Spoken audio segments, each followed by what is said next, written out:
ছাত্র জনতার অভ্যুত্থানের মুখে আওয়ামী লীগ সভাপতি শেখ হাসিনা প্রধানমন্ত্রী পদ থেকে পদত্যাগ করে দেশ ছেড়েছেন এবং বর্তমানে ভারতে অবস্থান করছেন।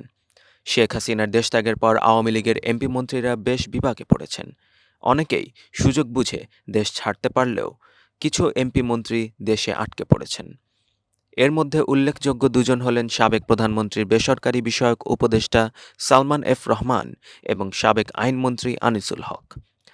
তারা নৌপথে মিয়ানমার হয়ে ভারতে পালানোর চেষ্টা করেছিলেন, কিন্তু সুবিধা করতে না পেরে বঙ্গোপসাগরে ৭ দিন ধরে ভেসেছিলেন।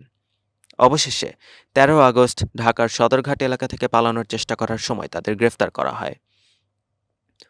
ঢাকা মহানগর পুলিশের তথ্যমতে ৫ আগস্ট বাসা থেকে বের হওয়ার পর সালমান এফ রহমান ঢাকার পরিস্থিতির ভয়াবহতা বুঝতে পারেন এবং বিমানবন্দর সহ অন্যান্য জায়গা থেকে কোনো সাহায্য না পেয়ে উত্তরা এলাকার একটি জুট মিলে গিয়ে আশ্রয় নেন। সেখান থেকে ছদ্মবেশ ধারণ করে নৌপথে পালানোর সিদ্ধান্ত নেন।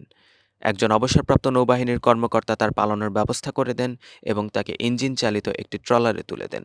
এ সময় সালমান সঙ্গে নেন স্যাটেলাইট ফোন, বিভিন্ন দেশের মুদ্রা এবং প্রয়োজনীয় সামগ্রী।